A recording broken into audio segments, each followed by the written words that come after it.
구독, 좋아요, 알림 설정. 네, 재보궐선거가 끝나고 이분들의 셈법도 복잡해졌습니다. 바로 유력 대권 주자들입니다. 여야 대권 주자들 사이에도 명암이 갈리고 있는데 대권 주자별 입지 또 속마음 어떨지 관측을 해 보겠습니다.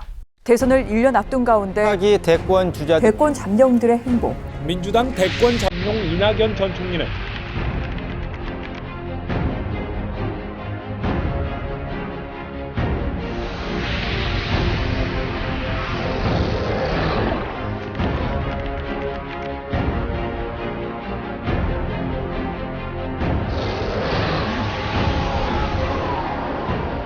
모든 출구는 또 다른 곳으로 향하는 입구이다. 저 안철수 부족하지만 정의와 공정, 민주주의와 법치를 지켜내겠습니다. 어떤 위치에 있든지 자유민주주의와 국민을 보호하는 데 온 힘을 다하겠습니다.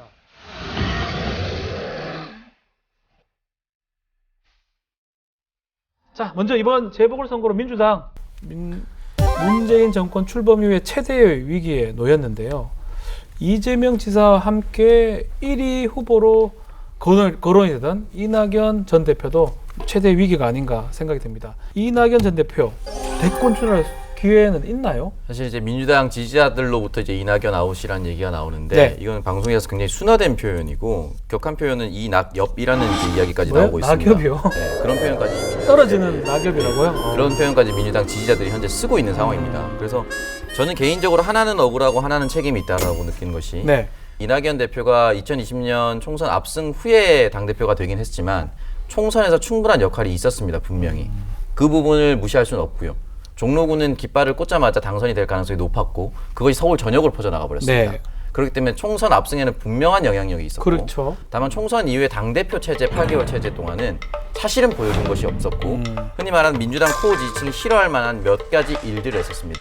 새해 정초부터 얘기했었던 사면론은 불을 붙여버렸습니다. 네. 그리고 이번 재보궐선거까지 오면서 실질적으로 당대표는 아니었지만 상임선대위원장으로서 어떤 역량을 보여준 것인가. 사실은 페이스메이커 역할이었다라는 것보다는 본인 스스로가 무슨 페이스메이커 하고 싶었겠어요. 대선 후보로서 선출해서 대통령이 되는 게 꿈이었을 텐데. 그렇겠죠. 예. 그렇기 때문에 현재 상황으로서는 반등의 기미가 잘 보이지 않는다. 다만 이제 추스르고 다시 나와서 새로운 시대의 어젠다라든지 그리고 국민들의 마음을 사로잡을 수 있는 정책적인 것들을 뿜어낸다면 여전히 자그마한 기회는 남아있다고 봅니다. 지금 이제 이낙연 전 대표가 대선에 출마하면 안 된다는 말까지 나오는데 네. 이게 이제 선대위원장으로서 책임을 지는 것뿐만이 아니라 그 이낙연 지도부가 좀 성과가 있었냐. 예를 들면 이해찬 지도부는 총선 압승이라는 결과를 내놨는데 그렇죠. 이낙연 지도부가 한 게 뭐 있지? 뭐 이런 얘기가 나오고 있어요. 네. 그래서 지금 민주당이 좀 1강 1중 체제인데 이게 이낙연 전 대표가 너무 뒤처지면 경선이 흥행하기가 어렵거든요. 이거는 뭐 이재명 지사 입장으로서도 결코 뭐 좋은 소식은 아닌데 문제는 그 사면론 이후로 계속 떨어져 온 이낙연 전 대표가 반등할 수 있는 기회가 없다는 게 조금 문제인 것 같습니다. 네. 또 한 볼 더 봐야 됩니다. 모든 출구는 또 다른 곳에 입구를 향한다. 향한 입구다. 아이, 좋은 명언인데 이거 정세균 총리가 한 말이에요. 지난 발자취를 되돌아보니 또 새로운 것 같습니다. 지나온 길에 답이 있습니다. 모든 출구는 또 다른 곳으로 향하는 입구이다. 이게 사실상 대권 행보를 예고하는 게 아닌가 생각이 드는데 지금 상황에서 대권 행보, 특히 민주당은 정세균 총리를 반깁니까? 어떻습니까? 입법부 수장과 행정부의 부수장인 총리와 국회의장 다 했습니다. 네. 나머지 한 자리는 행정부 수반인 대통령까지 한다라고 했을 때 일단 거기서 오는 반감이 일단 하나 작용할 겁니다. 두 번째, 총리 재임 시절에 코로나만큼은 잡겠다라고 했는데 현재 코로나 상황이 좋지는 않습니다. 잡힌 건 아니죠. 네. 그렇기 때문에 이 부분에 있어서 과연 총리로서의 성과는 그럼 무엇이 있었는가? 네. 다만 정세균 총리가 그동안 있었을 때 뭐 호남 기반이다라지만 이런 걸 떠나서 쌍용 출신입니다. 어디요? 쌍용. 아, 저는 잘못 쌍놈 가는 줄 알았는데 깜짝 놀랐습니다. 아니, 예. 기억. 쌍용 자동차 네, 회사에서 그러니까 임원을 재계의 했죠? 순환 논리를 알고 있다. 시장 네. 경제를 민주당 의원 중에 그 누구보다 잘 알고 있다는 네네. 평가를 그동안 받아왔습니다. 그렇기 때문에 이 부분에 있어서 강점을 드러낸다고 했을 경우에는 의외로 흥행을 일으킬 수 있다라고 봅니다. 네. 당내에서 이낙연 대표랑 그리고 정세균 총리 이미지가 겹친다고 보고 있거든요. 둘 다 비슷하다. 각각 뭐 전남 전북 출신이고 아하. 그리고 총리 출신이고 뭔가 안정적 리더십 뭐 이런 걸 상징하고요.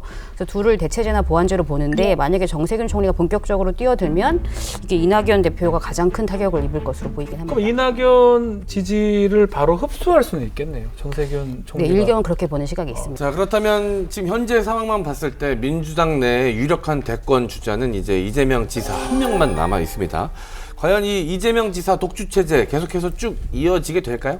보수 야권에서는 다음 대선의 상대는 이미 이재명 지사다. 아, 정해졌습니까? 이렇게 상정을 하고 전략을 짜고 있다고 해도 과언이 아닐 것 같고요. 그러면 다른 후보가 나오는 걸 더 좋아하겠네요. 사실 이재명 지사가 상대하기 가장 까다로운 후보이기도 하죠. 그러기 때문에 나올 네. 것이다. 예. 왜냐하면 이재명 지사 정말 이 바닥에서부터 정치를 해왔기 때문에 네. 네. 민심의 흐름을 기가 막히게 읽어냅니다. 기가 막힙니다. 제가 그걸 또 느꼈던 게 추윤 갈등이 한창 화제일 때요.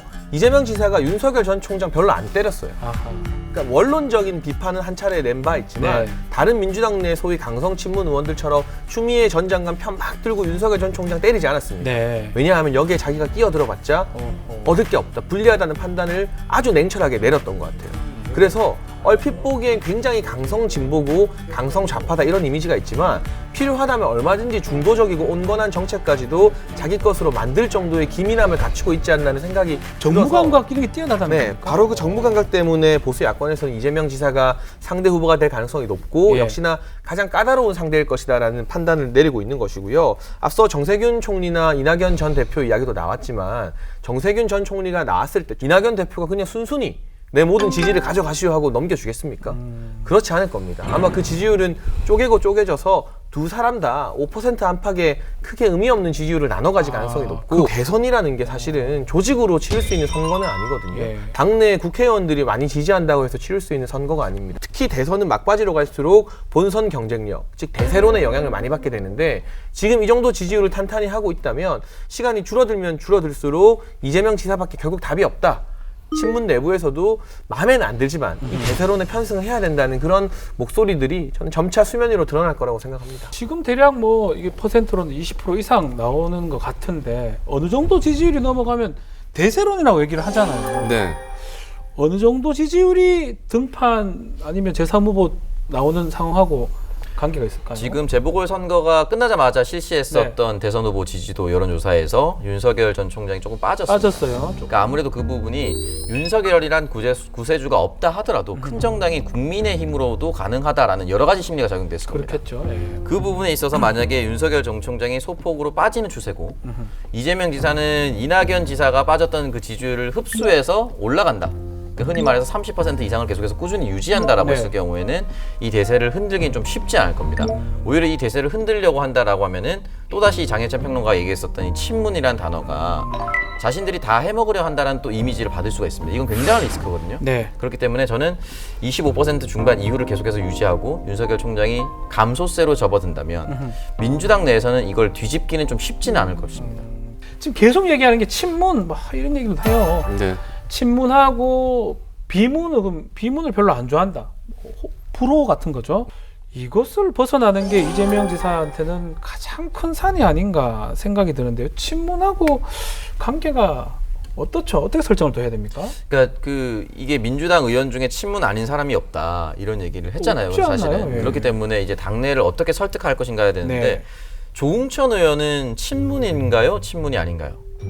친문이죠. 뭐 어차피 민주당인데 아닙니까? 그러니까 친문인가 민주당 지지자들은 어떻게 바라볼지 좀 애매하다는 것이죠. 하여튼 정확하게 보면 네. 정확하게 봤을 때. 네. 근데 저는 굳이 개파가 다양하다고 해서 네. 좋다라고 볼 수가 없고 개파가 다양하지 않다고 해서 그 정당이 나쁘다고 볼 수는 없습니다. 왜냐면 조응천 의원은 친문으로 입당을 했지만 어쨌든 자신의 소신 발언을 하고 있잖아요. 그렇죠. 당내 건강성을 전 다양성을 확보하고 있다. 전국 정당의 틀을 여전히 유지하고 있다고 보기 때문에 이 부분에 대해서는 결국엔 정책적 결합과 시대의 정신 아하.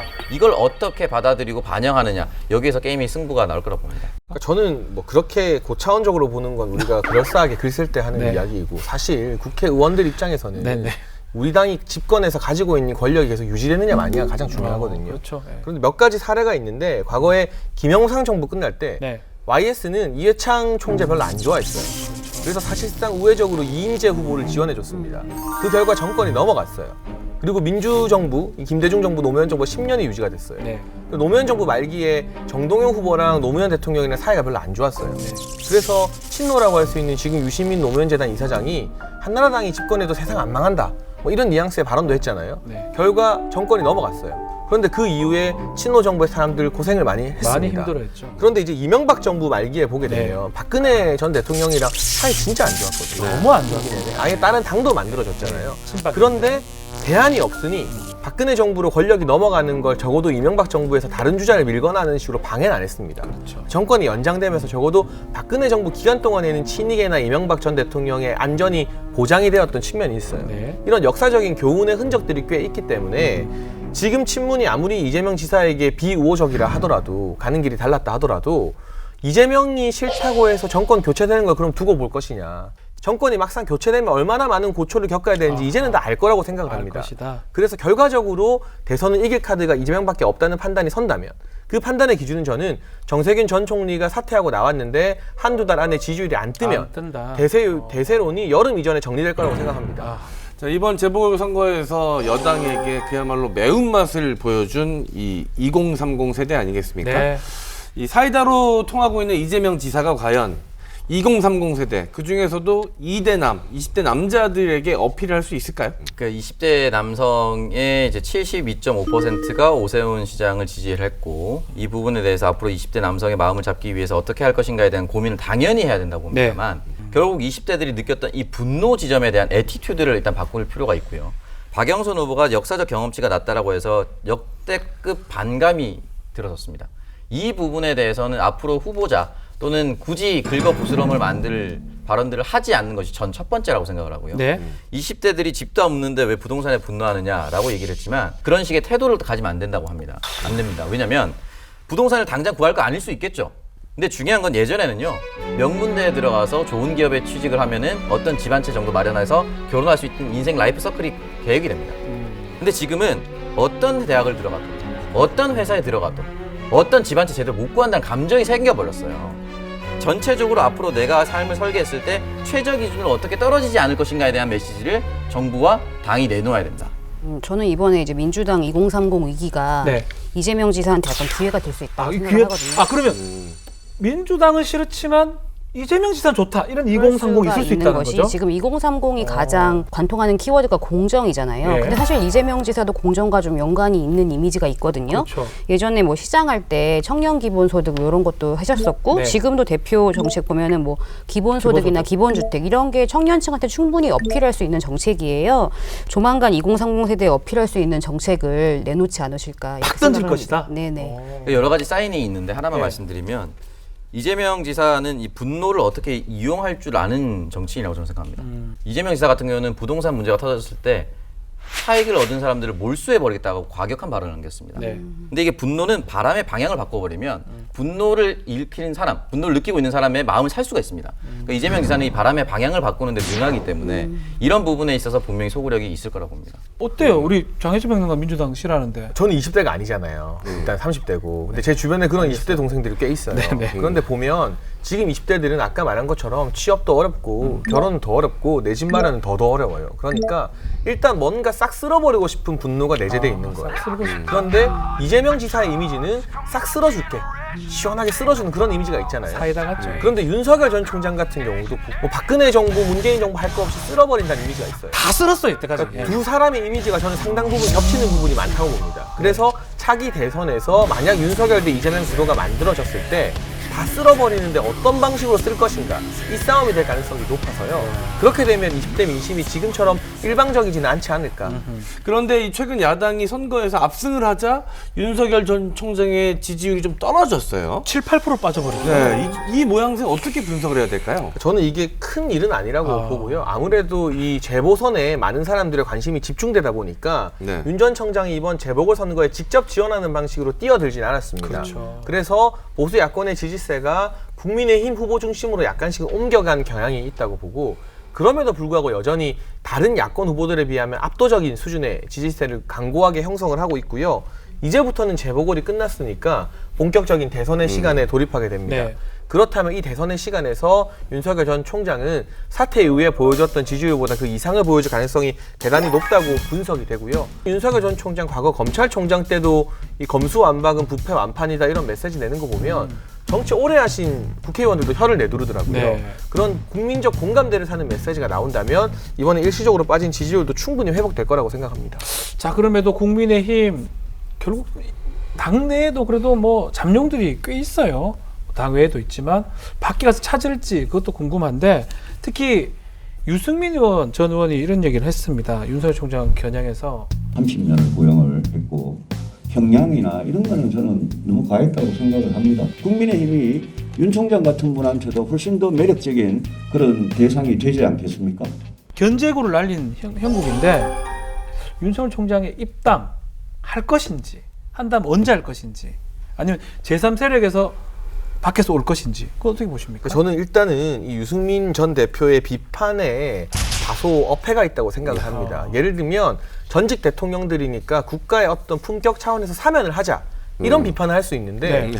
구형 자체를 비판하는 건 말이 안 되죠. 윤종훈 총장이 개인적인 감정을 가지고 당신은 30년, 당신은 10년 이렇게 하는 게 아니잖아요. 이런 감정도 있지 않아요? 기본적인 이 사법 체계를 불신한다는 점에서 보수의 야권 주자로서는 좀 부적절한 발언이다. 더군다나 유승민 전 대표 같은 경우는 탄핵을 같이 하지 않았습니까? 정치적으로는. 같이 주도했다고 봐야 되겠죠. 그래서 이런 발언을 하는 게 아마 대구나 강성 보수층 사이에서 민심을 조금 회복하려는 시도 같은데, 그동안에 유승민이 걸어왔던 정치 행적과는 반대되는 제살 깎아먹기다, 조급함이 느껴진다고 좀 박한 평가를 할 수밖에 없고요. 네. 국민의힘 전당대회 그리고 국민의당과의 통합 문제, 이런 것들이 완벽히 갖춰진 다음에 그릇이 만들어진 다음에 입당하면 되는 것이지, 굳이 서둘러서 입당했을 때 윤 전 총장에게 득이 되는 것이 하나도 없고, 일부에서 말하는 돈 많이 든다는 건 이준석 정말- 최고위원이 얘기하던데요. 정말 지엽적인 문제예요. 이준석 그거. 최고위원이 얘기하는 건 지엽적이다? 그거는 언젠가 들어와야 되는 건 맞는데 최종 대선을 치르려면 그 돈이 드는 게 맞아요. 근데 200억 그 전에 예비 후보로 활동할 때는 돈 그렇게 많이 들지 않습니다. 그리고 지금은 대선이 언제 치러질지 날짜가 정해졌기 때문에 후보 캠프, 후보 후원회를 만들 수가 있습니다. 그럼 전국에서 후원금이 답지하겠죠. 따라서 사람을 받아들이려고 하는데 돈 때문에 어차피 들어올 거 아니냐, 이런 식의 태도를 취하면 국민의힘이 이번에 받은 지지를 좀 까먹을 수도 있다고 생각합니다. 윤석열 전 총장이 지금 보수 후보로 분류가 돼서 가장 높은 지지율을 계속해서 구가하고 있지 않습니까? 네. 그럼 군소 후보들 입장에서 저 후보만 잡으면 내가 언더독 효과로 엄청난 후광을 받겠네? 라는 생각을 할 수밖에 없어요. 그러면 지금 유승민 전 의원이 날렸던 이 잽은 네. 라이트 훅을 날리기 전에 간단히 던져본 거죠. 살짝 착 쳤던 거네요. 그러면 이제 라이트 훅은 예비 경선에 나옵니다. 세게. 장모, 아내, 도이치모터스, 납골당 많아요. 계속. 그런 걸 과연 윤석열 전 총장이 맷집으로 잘 버텨낼 수 있을지, 뭐 부패 한판이란 이런 멋진 단어를 만들어서 빠져나갈 수 있을지, 아니면 흥분해서 화를 낼지, 이 부분은 좀 지켜봐야 되거든요. 네. 그러니까 이 부분에 대해서는 여전히 예비 경선 리스크가 굉장히 크게 다가올 겁니다. 그러니까 이번에 확실히 국민의힘이 자신감을 찾은 것 네, 같긴 하더라고요. 확실합니다. 그 전까지 열심히 이제 구애를 하다가 약간 견제 목소리도 나오고. 네, 맞습니다. 근데 결과적으로 이제 대선도 이번 서울시장 선거처럼 뭐 단일화를 하긴 해야 될 텐데, 결과적으로 좀 국민의힘 차기 당권에 달려 있는 게 아닌가 싶어요. 지금 뭐 정진석, 주호영 뭐 이런 기존 중진 의원이 되느냐, 아니면 초선 의원이 되느냐, 네. 요거에 따라서 조금 합류 시기가 달라질 수도 있어가지고 일단 국민의힘 전당대회가 끝나는 한 6월은 돼야지 좀 윤곽이 나올 것 같습니다. 이 향후 이 야권의 대권 레이스에서 이 김종인 전 위원장도 분명 자기 몫을 뭔가 하려고 할 겁니다. 그 막전막후의 형님이신 이 장성철 소장님이 이야기하셨었죠. 이 김종인 위원장과 윤석열 총장 아주 예전부터 사전 교감이 교감을 한다고 있었다라고 이야기하셨었는데, 결국 김종인 전 위원장, 윤석열 총장의 이 대권 도우미 역할을 할 것이라는 관측들이 여기저기서 나오고 있더라고요. 실제로 어떤 식으로 과연 본인의 존재감을 드러내려고 할까요? 김종인 전 위원장 같은 경우는 본인은 먼저 나설 생각이 없다고 했지만 사실상 2명의 대통령을 만들었어요. 박근혜 전 대통령과 문재인 대통령을 만들었는데, 정작 대통령 당선 이후에는 새롭게 구성된 정부에서 자기 목소리를 내본 적이 별로 없거든요. 권력의 싸움에서 밀려났다고 봐야겠죠. 네. 그래서 이번에는 킹메이커뿐만이 아니라 정권을 잡고 나서 본인의 구상대로 국정을 운영하고 싶은 욕구가 굉장히 크게 남아 있을 겁니다. 네. 경제 민주화라든가 이런 부분들. 근데 그런 측면에서 보면 윤석열 전 총장 같은 경우는 경제인은 아니잖아요. 만약에 김종인 전 위원장과 손을 잡고 정권 교체에 성공하면 경제나 내치와 관련된 부분은 상당 부분 김종인 전 위원장에게 일임할 수 있는 의존하는 그런 환경이 마련되어 있기 때문에 김종인 전 위원장 입장에서도 윤석열 전 총장이라는 카드가 아주 탐이 날 것 같고요.